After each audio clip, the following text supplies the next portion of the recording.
morning, everybody. My voice is a little bit, well, it's not so great. But I really wanted to come on stage to introduce the next speaker. I'm a very passionate European. Is there anybody here who's passionate about Europe?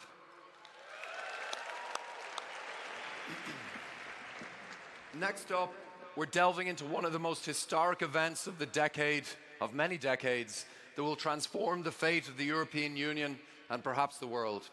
In the 3 years since the United Kingdom voted to leave the European Union, our next guest has been the focal point in the negotiations between both parties. Last month, ahead of the initial October 31st deadline, he described the task of Brexit as like climbing a mountain. Today, he joins us to discuss how close to the top of the mountain we are and what the European landscape will look like when we do get there. Please get ready to give a big Web Summit welcome to Chief Negotiator of Brexit, Michel Barnier. In a few words, is it a workable solution to avoid a hard border? What we have agreed at negotiators' level is fair and balanced. Together with the UK, we have achieved decisive progress. The UK wants to continue benefiting from our free trade agreements. How do we solve this issue? And this work will be intense. And ensure no hard border on the island of Ireland. Any agreement must work for everyone. But our work is not finished.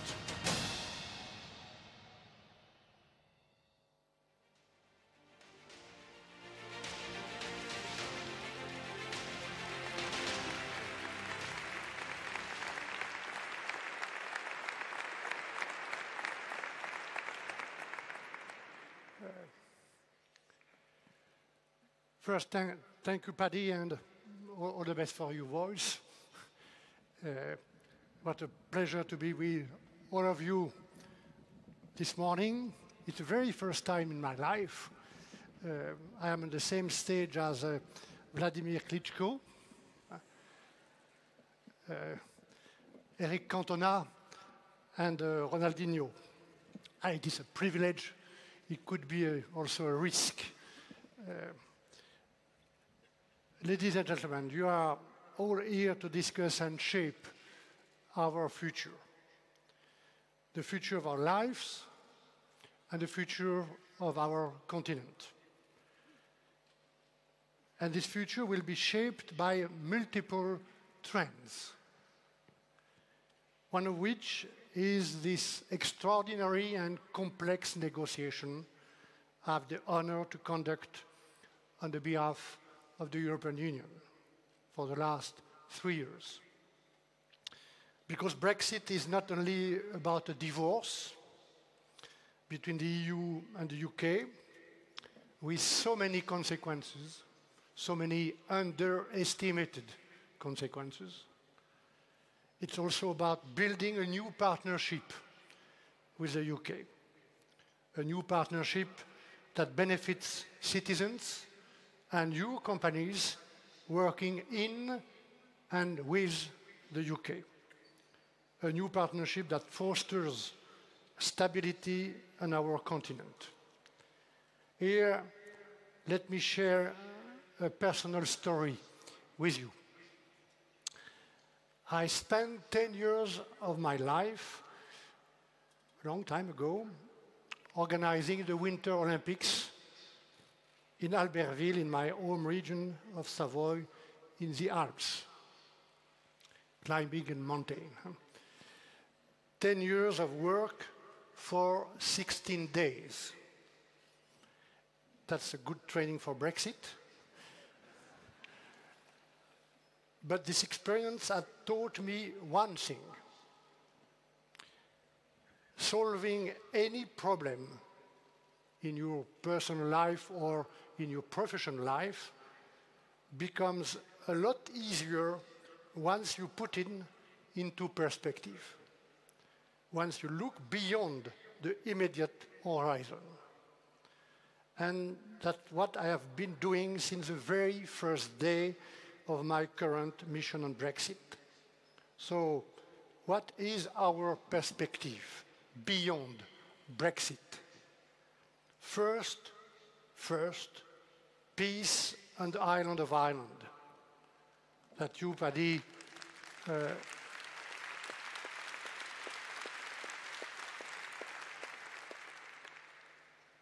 second, protecting our single market, which is our biggest asset in today's world, the reason for which we are respected in Beijing or in Washington.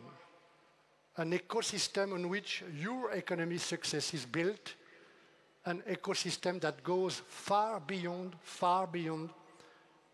a free trade area. And third, building a future relationship together with the UK. Not against the UK, not without the UK. And I trust the UK will choose the same path after its general election on 12th of December.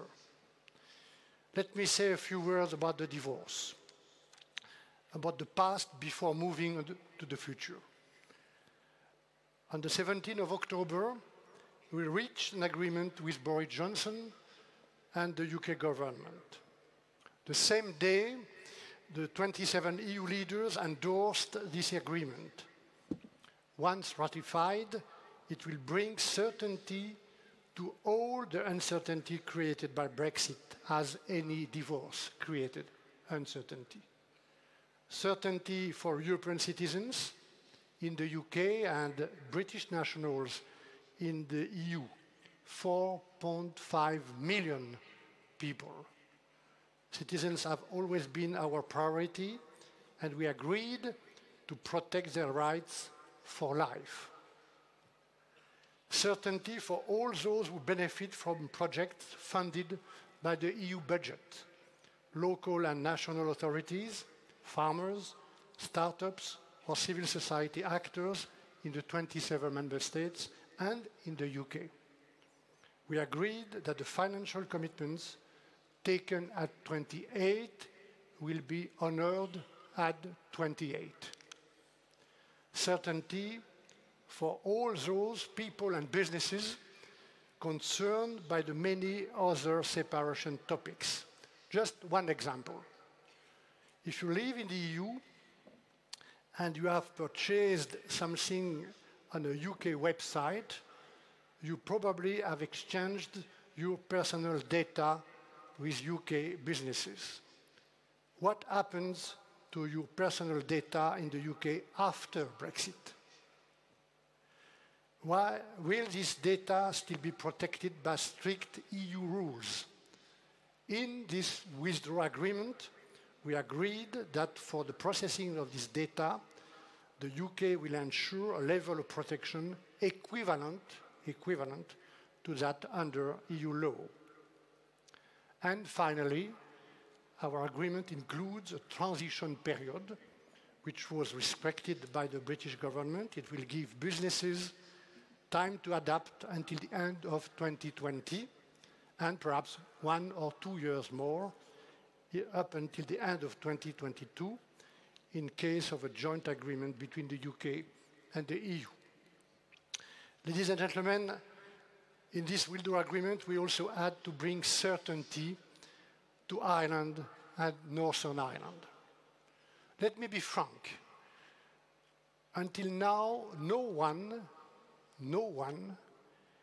has ever managed to explain to me the added value of Brexit.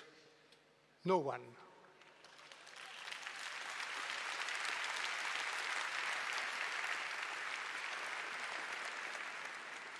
And not even Nigel Farage. And the place, ladies and gentlemen, where Brexit creates the greatest risks and problems is the island of Ireland. Here, we are not only speaking about economy and trade. We are talking about people. What is at stake is peace and stability. And peace is still recent in this region. It came back in 1998 with the Good Friday Belfast Agreement based on the absence of an hard border on the island. So we had to, and we did agree on a legally operative solution to reconcile 4 objectives. No hard border between South and North in Ireland, preserving the whole island economy. 3, protecting the integrity of the EU 27 single market, your single market, ensuring that Northern Ireland remains in the UK's customs territory, which was extremely important to Prime Minister Boris Johnson. And to be frank, discussions were at times difficult. At the end, we spent no less than 5 days and 5 nights in the same negotiating room. But together, we have delivered. Together, we found a solution to the unique situation on the island of Ireland, a solution that protects businesses and consumers in the EU single market, and a solution that also protects the constitutional integrity of the UK. Ladies and gentlemen, the EU and the UK have reached an agreement, and for the first time ever, the House of Commons has approved the deal 2 weeks ago. But it has not yet completed its ratification, so the UK asked us for more time to ratify this agreement and also more time to organize general elections. And the EU 27 agreed to give more time until end of January next year for the UK to do so. Brexit is a school of patience. Brexit is a school of tenacity. And even when our deal will be ratified, that will not be the end of the story. We need to keep in mind that the orderly withdrawal is a step, a necessary step. It is not a destination. We have a second, much more task to rebuild after the UK withdrawal, a new partnership with the UK, which will remain, in any case, our friend, our ally, and our partner. We already agreed on the framework of this new partnership, and we want it to be ambitious for trade in goods, for services and investment, for data protection, for transport and energy, for fisheries, for judicial and police cooperation in criminal matters, for foreign policy, security and defense, and so many other areas. Let me say a few words on the 2 pillars of this future relationship: the economic partnership and the strategic partnership. On the first one, our economic and trading partnership, I know that this negotiation will be difficult and demanding. For one reason, the time will be extremely short, 11 months, if the UK withdrawal is effective on the end of January next year, and if the transition period ends as currently foreseen at the end of 2020. And because our and the UK starting points are not necessarily the same. The UK might want to be able to diverge from EU rules in a peak and mixed approach by economic sector. And on our side, the EU will require strong guarantees for level playing field across the board. There will be more economic competition, okay, between the EU and the UK, and that is normal. But the EU will not tolerate unfair competitive advantage. Boris Johnson said he wants a best-in-class free trade agreement. What does best mean? For us, It means a free trade agreement whose aim is not only economic and financial profit, with zero tariffs and zero quotas, but which is also in the interest of the people on their environment and their living standards. That is why the level of ambition of our future free trade agreement will be commensurate with the level playing field we achieve on social and environmental rights, state aid, and tax matters. In other words, the UK should not think that zero tariff, zero quotas will be enough. The EU will insist on zero tariff, zero quotas, zero dumping. Summer 2020, in 8 months, will already be a moment of truth on how far we have come and whether an extension of the transition will be needed. Ladies and gentlemen, the second pillar of this future relationship, equally important, concerns our internal and external security and our foreign policy. Also in this field, our cooperation will be proportionate to the level of commitment of the UK alongside the EU. But it will be unprecedented in scope, in depth. The UK said that it will remain committed to the security of Europe, and when vital UK interest is at stake, there will be always solidarity between us. As part of our defense cooperation, one example is the need to cooperate against new threats, in particular for our cyber security.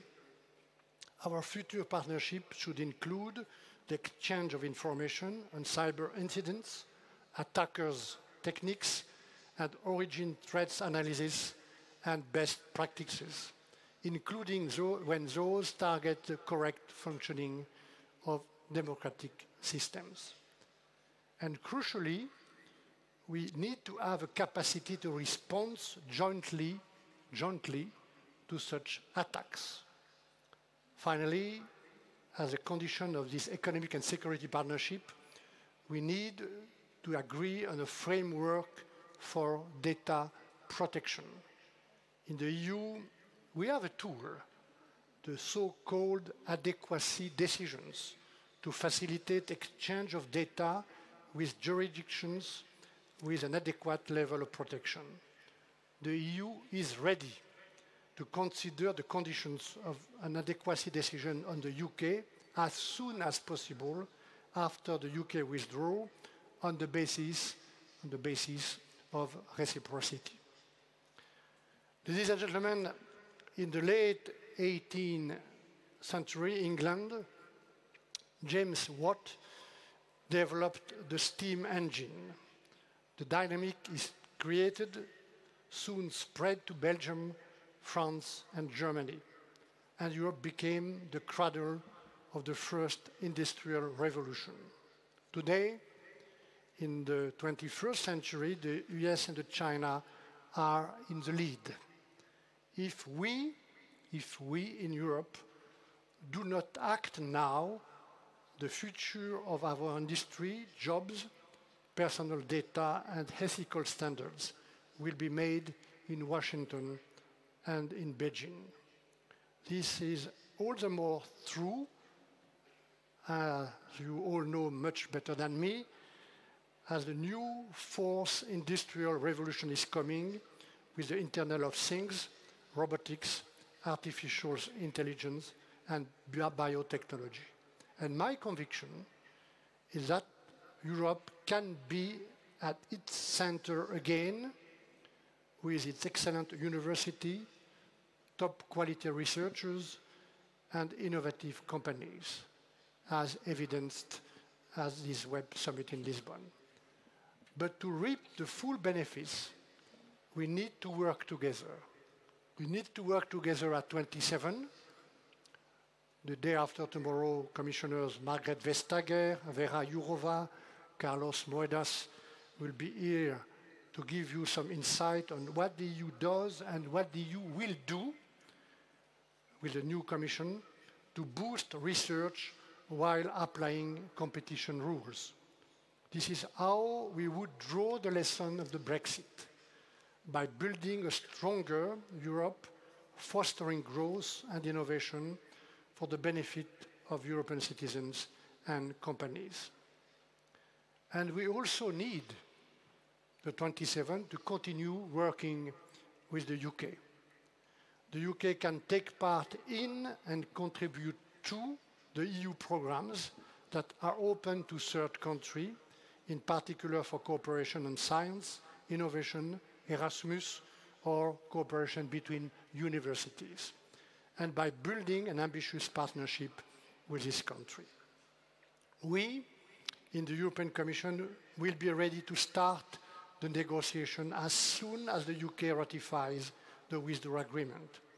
We will do it according to the mandate given by the EU 27 member states, in close coordination with the European Parliament and with the national parliaments.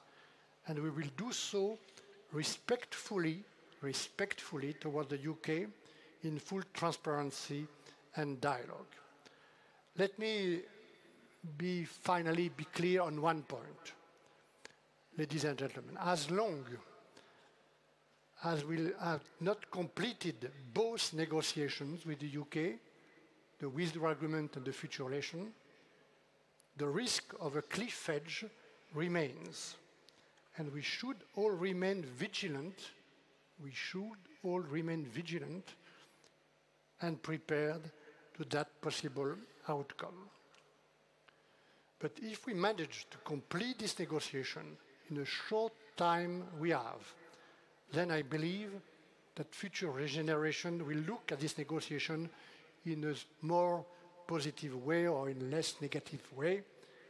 They might agree with me that Brexit is lose-lose, definitively, but hopefully they might also say, in this difficult context, we managed to preserve the essential friendship with UK, cooperation with UK, and joint ambition for a better future.